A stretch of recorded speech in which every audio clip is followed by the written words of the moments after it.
ingin bagi-bagi trik ini Bang. Kenapa Bang Taufik itu tetap eksis terus menulis puisi gitu?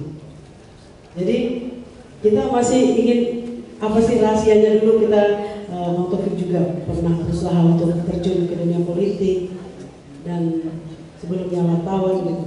Tapi tetap saja tidak bisa orang memisahkan Taufik Iqbal Jamil dengan puisi. Ya, bahwa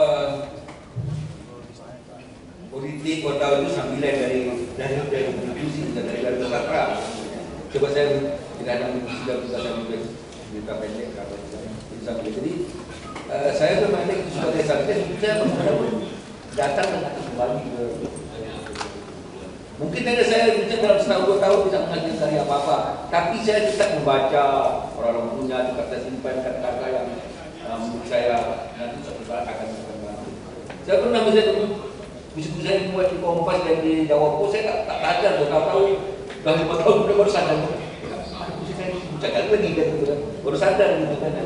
Jangan anda kirim saya kirim saya anu aja. Ya bukan pas itu ada gitu. Tapi kalau sekarang ini memang selama krisis ekonomi memang kalau di dalam itu mindset pula ini ada masalah nih gitu kan. Kalau itu tidak, itu benar. Jadi kena ini saya memilih itu pun susah juga untuk memilih sebab tidak ada pilihan gitu. Sama lagi ketika kita kan tidak pernah memilih dari orang Riau, tidak. Kita terima Allah dan kau jadi apa enggak? Bagi saya udah kau jadi seniman, kau jadi penyair udah. Apalagi saya tahu wah ini bahaya juga kan. Sebab ini dari penyair itu bisa menjadi sangat hormat. Jadi itu nomor 3 posisinya. Di zaman jahiliyah itu saya baca buku yang menulis tentang Nabi Muhammad seorang apa. Di zaman jahiliyah itu penyair nomor 3 posisinya, kepala suku apa mana. Tapi penyair ini dipahami orang yang bisa berhubungan dengan umat tinggi dan berhubungan dengan masyarakat. Kalau kepala suku hanya bisa ke masyarakat, tapi itu bahkan selalu pada penyair. Juga juga jadi penyair itu. Sebenarnya kamu adalah orang yang sesat, takkan ada kepuasan gitu kan. Jadi positif. Allah adalah tak kita posisi sangat tinggi. Di bawah wahyu itu kita tahu ya. Kenapa kita harus menghina ya? Dan kita tidak terima ini.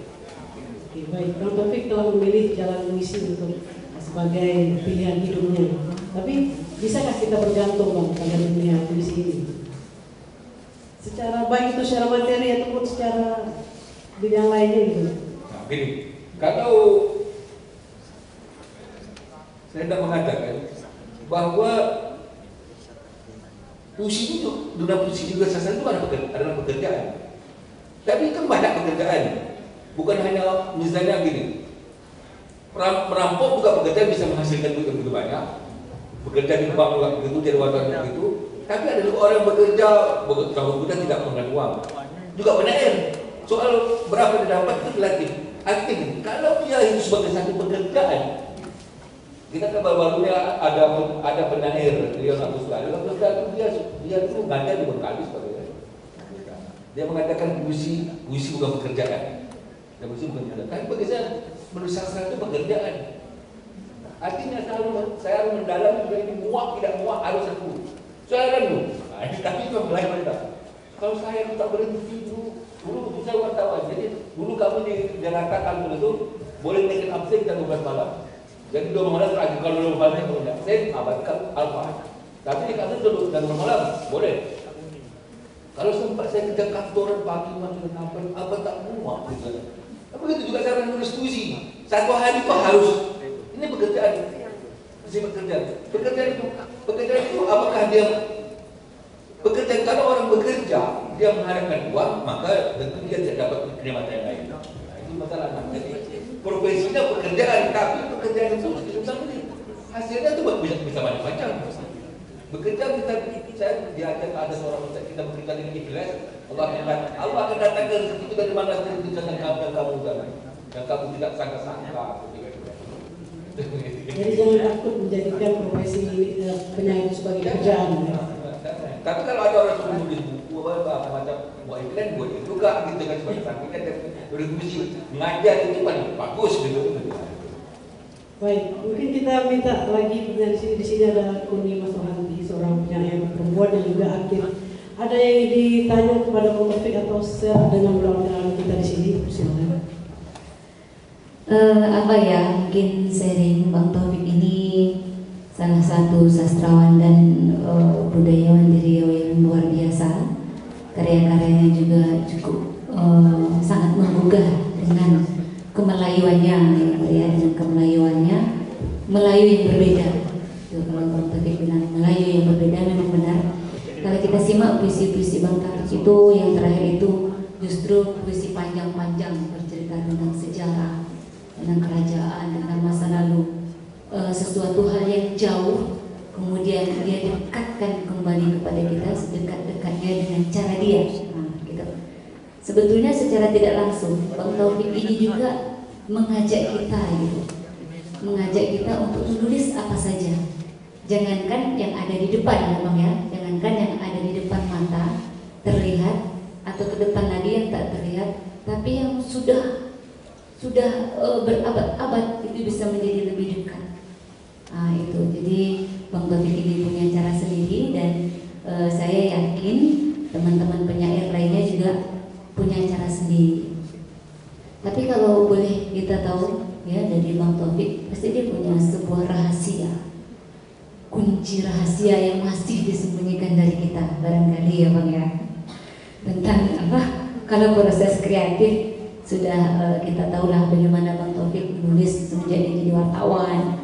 Kemudian dia mengirim karya-karyanya, kirim sana kirim sini, tolak sana tolak sini, baru muat sana muat sini, gitu ya.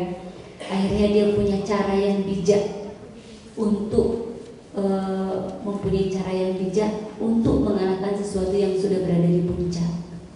Akhirnya dia menemukan itu, dan dia sudah bagi ke kita. Tapi dia pasti punya cara lain gitu. Karena memang kalau jadi itu memang 1-2 itu, Bang. Memang 1-2 itu yang sedikit tapi berdarah gitu. Kalau dia bilang tadi kan, itu jarang gitu. Mungkin Bang sisi lain bisa Bang ceritakan ke kami gitu, Bang. Kira-kira di seperti sudut apa gitu, ketika seperti apa Abang menulis, melahirkan inspirasi itu, terutama bagi kita yang baru-baru mulai menulis ya. Menulis sedikit susah, menulis panjang susah, tak menulis lebih susah lagi, jadi pikiran gitu. Nah mungkin ada sesuatu celah gitu Bang, mungkin kira-kira yang Abang bisa bagi lagi semangat, motivasi gitu, karena menulis itu pilihan yang mulia, jadi penyair juga pilihan. Mungkin malam ini aja Bang Taufik jadi penyair, jangan-jangan besok dia sudah berhenti, bosan ya, udah aku berhenti jadi penyair katanya kan, tidak menjanjikan untuk hidup. Jadi seperti itu Bang ya. Mungkin itu saja. Terima kasih. Jadi Kak Kur ini minta kunci rahasia Bang, apa yang paling ya nama juga rahasia bisa dipegang. Gini, Kun, saya pikir saya tidak punya rahasia apa-apa. Kalaupun ada hal itu akan saya katakan. Tapi yang jelas bagi saya menulis dan membaca itu sesuatu yang paralel. Seperti bilang Mbak Lili, bagaimana pula kita mau berberak setelah makan tak ada gitu kan. Jadi membaca itu beda. Kemudian saya ikuti jalan orang adik-adik nih. Adik-adik itu juga yang dari saya kemana. Saya ikuti gitu dari yang saya ikuti. Nah itu sebetulnya tidak ada. Kalau ada rahasia saya katakan. Sebab saya menginginkan semuanya hebat gitu kan. Cuma satu bagi saya. Bukan kunci juga. Bagi saya menilai yang kita berada di sini. Ini pasti punya kemampuan menulis. Dan kalau kita menulis hidup zaman sekarang ini betul-betul kita telah kemampuan menulis. Sekarang gini, kita mau buat apa misalnya? Saya menulis gini. Saya kok soal minyaknya kenapa begini ya? Tapi saya harus tahu dunia minyak. Saya buka Google, saya apa? Atau satu kali saya lihat bagaimana saya seolah-olah meninggalkan seseorang tapi saya naik pesawat. Saya tidak bisa terbang tapi saya buka Google. Ini kalau ini ada apa namanya? Ini apa fungsinya? Memang itu. Jadi sekarang ini saya menulis saya menulis ini kalau menulis kolom gitu ya. Coba bagi saya menulis kolom itu bagian dari sastra. Saya bulan kejadian penting bulan Desember apa tuh? Saya bukan kita kan tak dalam ketahuan. Kita buka ada Bali. Kalau apalagi kita berkodok itu lebih bebas penggunaannya. Ketika saya masih jadi wartawan, kita mau nulis dapat bahan ini, misalnya bahan ini, kita telepon. Saya tolong hantarkan bahan. Datanglah sama perusahaan di mana. Perusahaan di Kompas itu malam tutupnya. Dia main kita. Saya perlu bahan ini, dia sediakan. Sekarang tak perlu apa dia.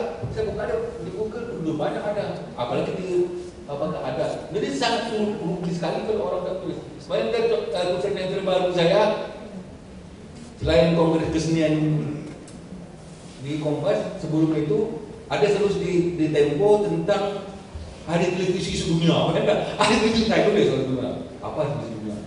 Saya lihat data-data, saya cari data-data televisi itu tidak dapat. Kalau dulu mencari satu bahan itu susah gitu. Nah, itu orang sekarang. Jadi kalau tidak lulus itu alangkah ruginya. Padahal lulus itu enak, boleh dapat duit lagi. Enak gitu. Tidak pernah kehilangan ide gitu kan ya. Tidak pernah terus mencari ide. Nah, itu pesan yang dibuat, yang dia buat mencari itu Rofiana Kwan. Jadi kalau kita sebagai penulis sastra kita harus tahu untuk memancing emosi kita. Kita buka di Google kan mudah cari. Ada hari penting bulan Desember dunia ada nasional, cari. Mana itu bisa membuat. Jadi intinya jangan pernah berhenti menulis dan jangan pernah kehilangan ide. Baik, ada lagi yang ingin berdiskusi di sini sebelum kita? Iya, belum puas ya? Belum, tapi topik ini teman-teman, dia adalah